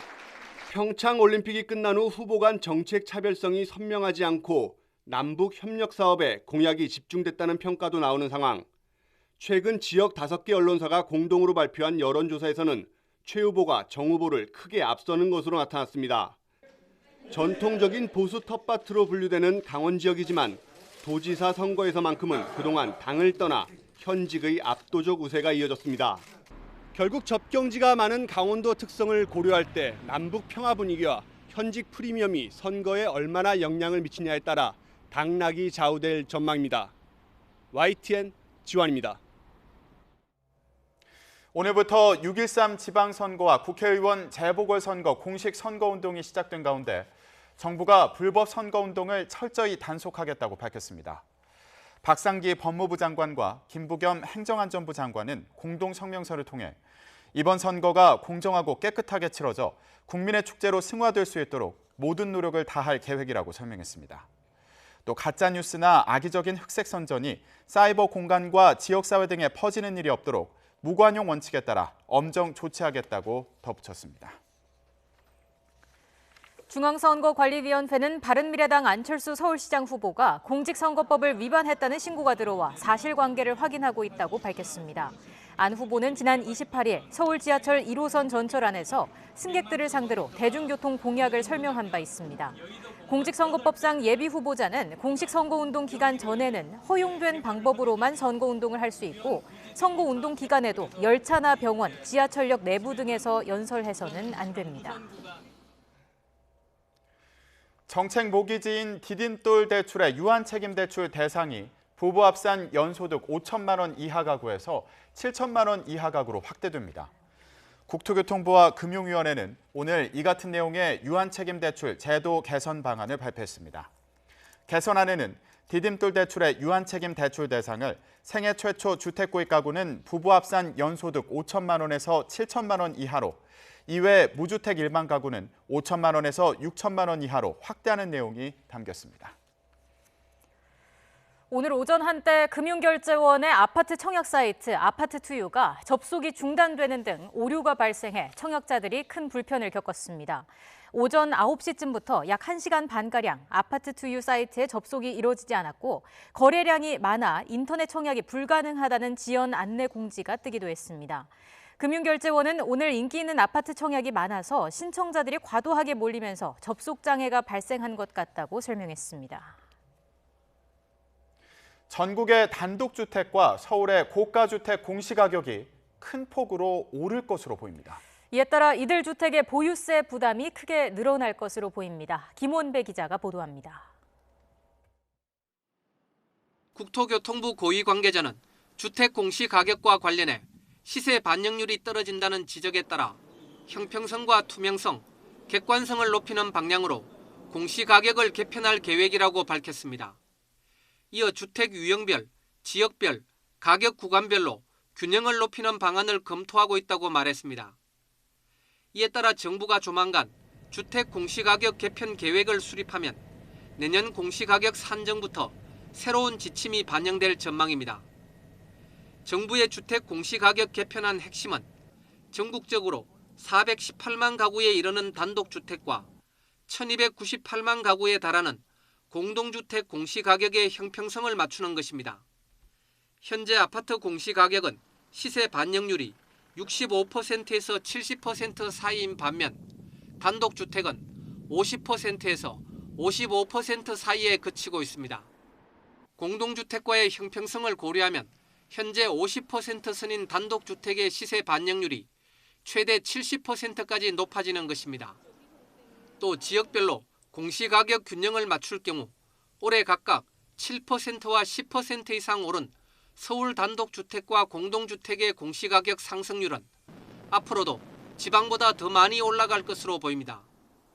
최근 1, 2년간 집값이 지방은 하향 안정세를 보였지만 서울 수도권은 상승세를 보이면서 서울의 공시가격 시세 반영률은 떨어지고 지방은 오히려 높아졌기 때문입니다.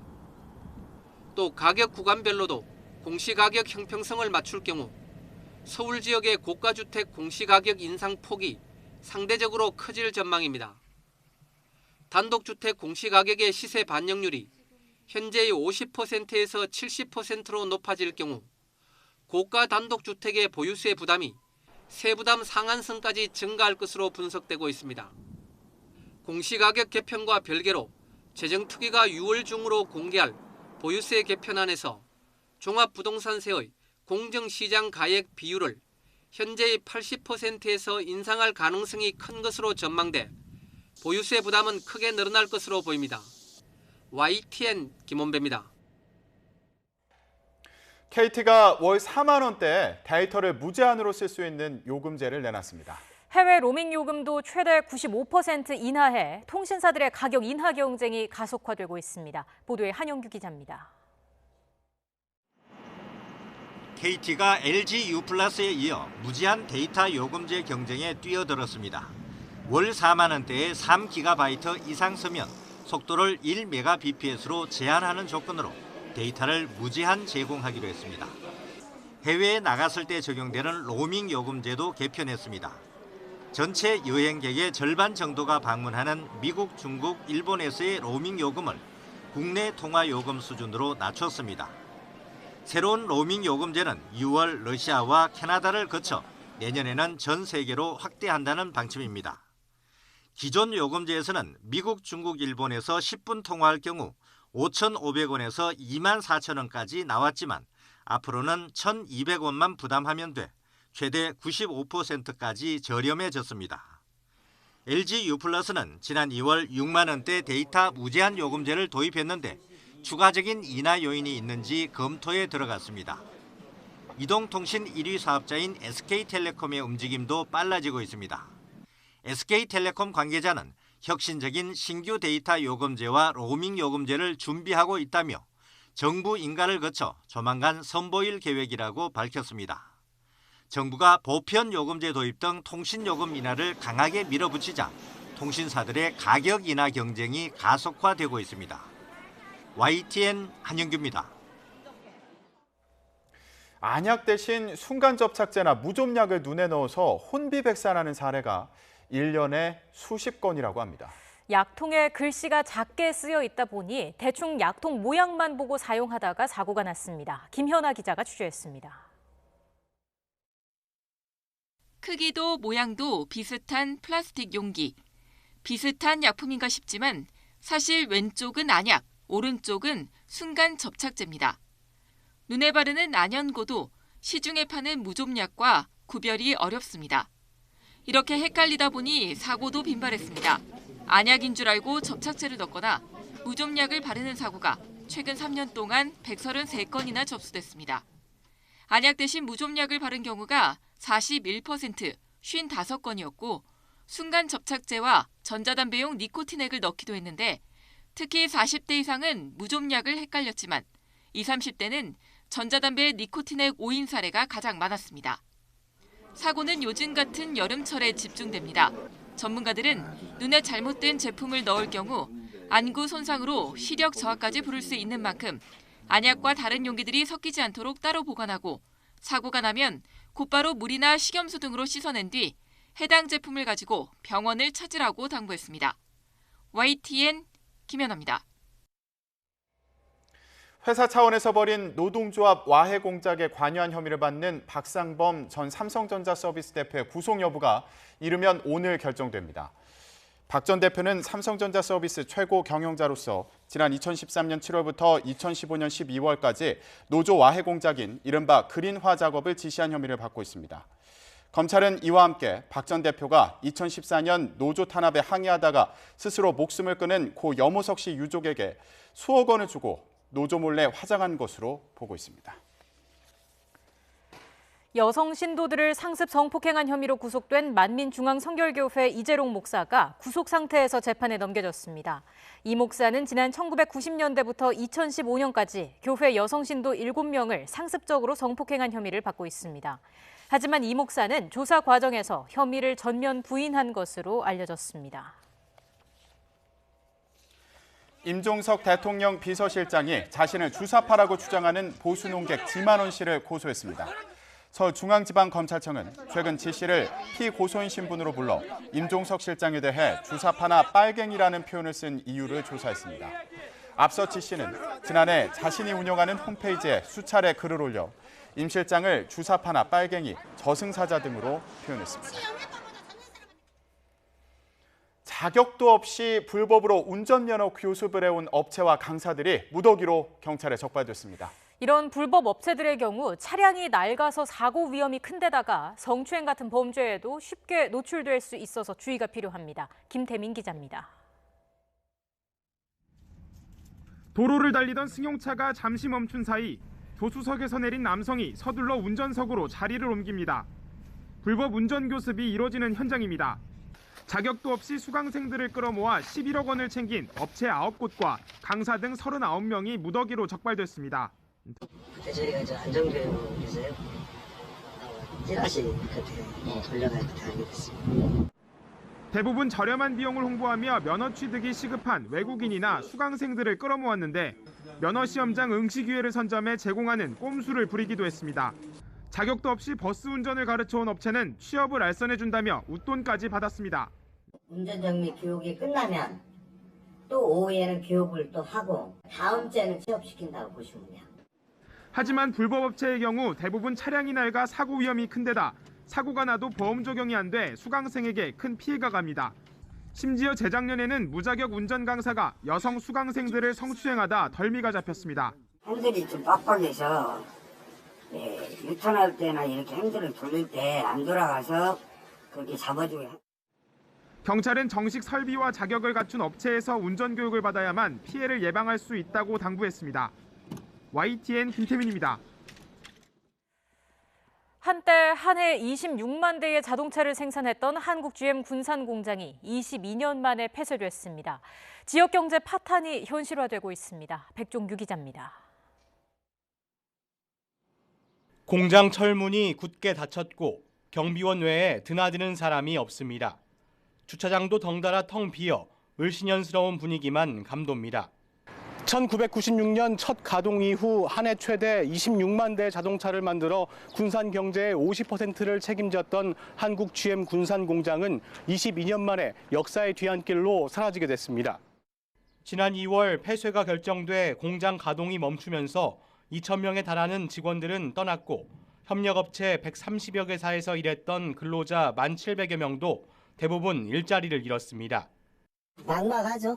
저뿐만이 아니고 전부 다 계획이 없이 갑자기 하루아침에 결정이 났기 때문에 준비가 안 돼 있는 상황이고요.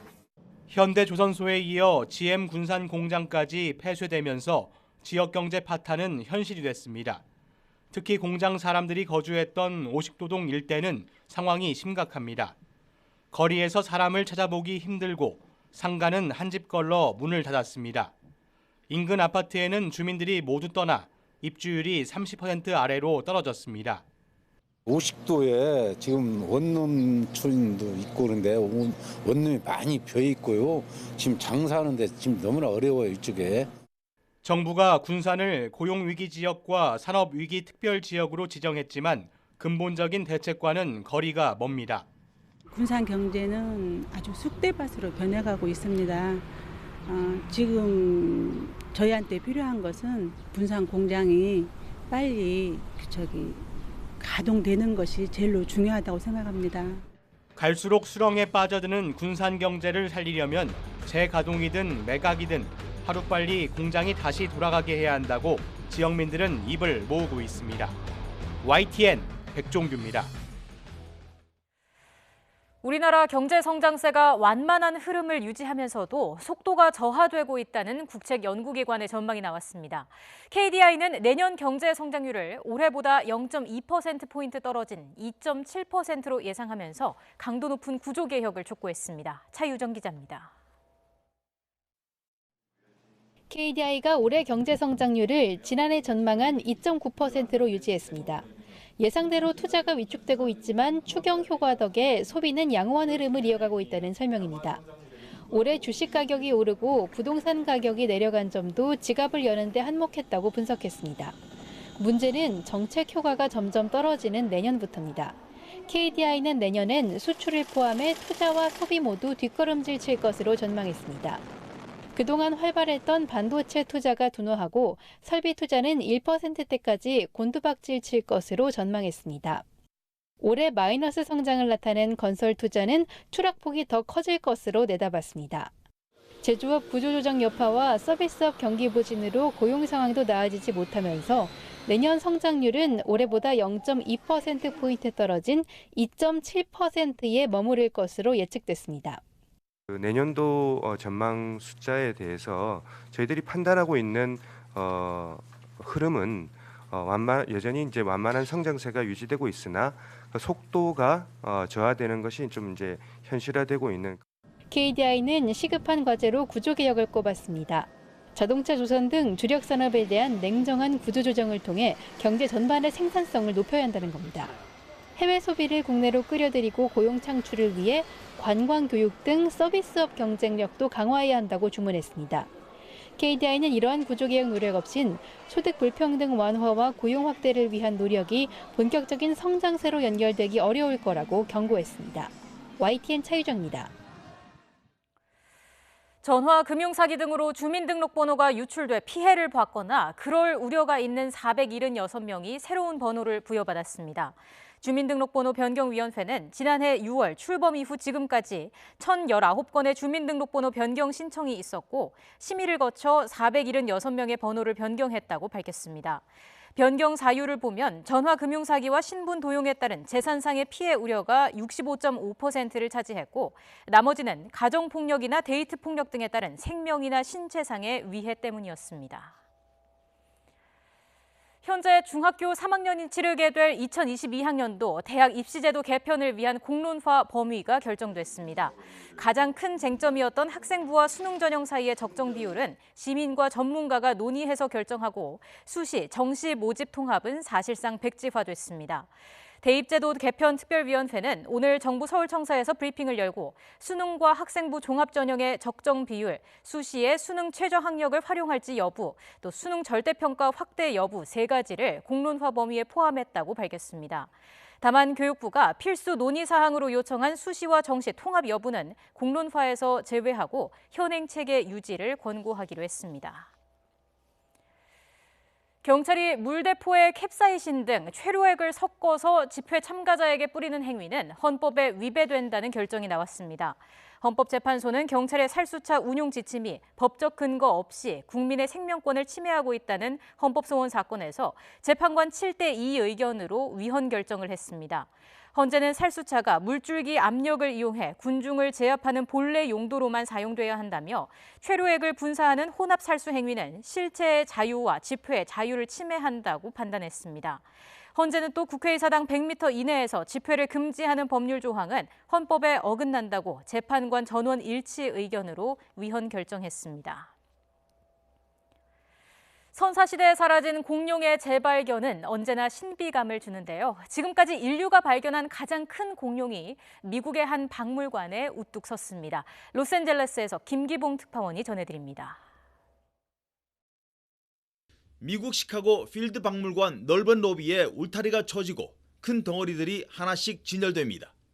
덩어리들은 바로 공룡의 뼈 화석인데 기중기까지 동원돼 조각조각 연결되면서 서서히 모습을 갖춰갑니다. 사흘간의 작업으로 완성된 공룡의 뼈대는 머리부터 꼬리끝까지 37.2m. 내셔널 지오그래픽과 AP는 인류가 발견한 최대 공룡 화석이라고 밝혔습니다. Patagotitan is a sauropod dinosaur, long neck, long tailed dinosaur. They are the biggest of the dinosaurs, and this is the biggest of the sauropods. 생존 당시 무게가 70톤으로 추정되는 이 공룡의 화석은 2014년 남미 아르헨티나 파타고니아에서 발굴됐습니다. 따라서 공룡의 이름은 파타고티탄 메이오롬이라고 지어졌는데 한 곳에서 발굴된 여러 마리의 뼈를 조합해 완성도를 높였습니다. This dinosaur, Patagotitan maiorum, is based on 6 or 7 partial individuals that were all excavated from one quarry in Argentina. 과학자들은 이 공룡이 남미 남부 일대에서 1억 년 전에 살았던 것으로 추정하고 있어 공룡의 크기뿐 아니라 오랜 시간의 크기도 경이로움을 주고 있습니다. LA에서 YTN 김기봉입니다.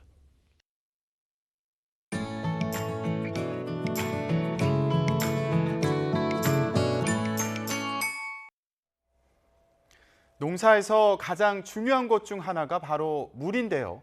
이 물의 효능을 획기적으로 높일 수 있는 장치가 개발됐습니다. 농작물뿐만 아니라 인체에도 좋고 녹이나 노폐물을 제거해서 배관을 깨끗이 유지하는 효과도 있습니다. 김학무 기자입니다. 비닐하우스에서 오일을 재배하는 농가입니다. 필요한 물은 지하수를 퍼올려 사용하는데 몇 달 전 배관 중간에 특별한 장치를 단 뒤부터 눈에 띄는 변화가 생겼습니다. 지하수에 포함된 철분이나 노폐물이 이 장치에서 걸러지는 겁니다.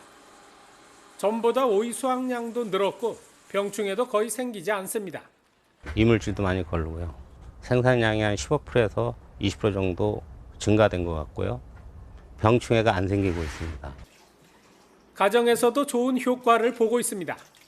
우선 피부에 좋고 화분의 식물도 더 잘 자랍니다.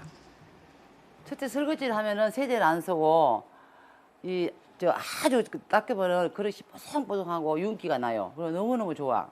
그리고 이제 몸 샤워를 하면은 각질도 안 생기고 가려움증도 없어지고 또 샤워를 해서 스킨을 안 발라도 아주 부드럽고 좋아요. 이 장치는 강력한 자력으로 물에 포함된 노폐물과 배관의 녹을 제거하는 게 특징. 물의 분자를 작게 만들기 때문에 식물의 흡수력을 높여 성장을 촉진하고 보습 효과와 살균 기능도 생깁니다. 물 입자가 작아서 작물이 흡수하는 데 용이하기 때문에 작물의 생장, 수량에 도움이 된다고 추정할 수 있습니다. 새로 선보인 물관리 시스템은 농사뿐 아니라 학교 등 공중이용시설에도 시범 설치돼 효과를 검증하고 있습니다. YTN 김학무입니다.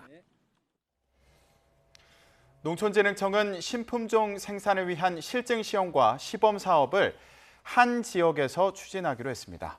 이는 실증시험을 통해 신품종을 생산한 뒤 가까운 시범단지에 바로 보급하는 방식으로 새로운 기술을 빠르게 현장에 보급함으로써 농가 경쟁력과 소득 향상에 도움이 될 것이라고 농진청은 밝혔습니다. 농촌진흥청이 간척지로는 처음으로 전북 새만금 지역에서 풀사료인 이탈리안 라이그라스 건초를 생산합니다. 농진청은 이를 통해 풀사료 자급률을 높이고 축산농가의 생산비를 줄이는 동시에 연간 30억 원에 달하는 수입 건초의 대체 효과를 기대한다고 밝혔습니다.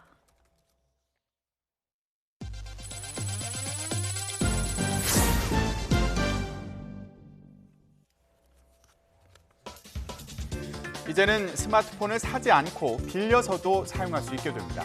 SK텔레콤과 글로벌 투자업체 맥쿼리 그룹은 24개월 동안 매월 일정액을 내고 스마트폰을 빌려 쓰는 T렌탈 서비스를 내일부터 시작하기로 했습니다. T렌탈이 가능한 스마트폰은 갤럭시 S9, 아이폰 X, 아이폰 8 등으로 월 대여료는 샀을 때 내는 월 할부금보다 최대 12,500원 정도 저렴하고 대여 기간이 끝나기 전에 일정 금액을 내고 구매할 수도 있습니다. 이마트가 다음 달 6일까지 국산 전복 40톤을 역대 최저가에 판매합니다. 판매가는 대사이즈가 1kg에 34,000원, 중사이즈는 24,000원대로 기존가보다 40에서 50% 저렴합니다. 이마트는 전복 소비 감소로 어려움을 겪고 있는 전복 어가를 위해 할인 행사를 기획했다고 밝혔습니다. 한화그룹이 일감 몰아주기 논란을 해소하고 이사회 중심 경영을 강화하는 내용의 경영 쇄신안을 발표했습니다. 우선 일감 몰아주기 해소를 위해 한화 SNC와 한화 시스템을 합병하고 그룹 경영기획실을 해체해 계열사의 독립 책임 경영을 강화하겠다고 밝혔습니다. 또 이사회 중심의 경영과 주주 권익 보호 차원에서 그룹 출신 사회이사 임명을 피하고 개방형 사회이사 추천 제도를 도입하기로 했습니다.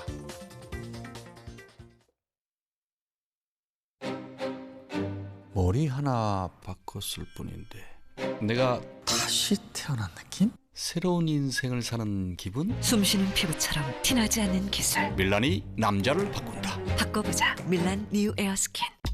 가족 건강을 위해 국내산 민물장어 드세요. 감기, 혈액순환에도 원기 회복에도 면역력 강화엔 역시 국내산 민물장어예요. 민물장어 드시고 힘내세요. 민물장어 양식 수협. 드디어 오늘이 왔다. HY419 반도체 스마트폰. 감사합니다. HY012 반도체 인공지능. HY123 반도체 PC방. 반도체계 지옥 아니야? HY310 반도체. 너는 우주로 가라.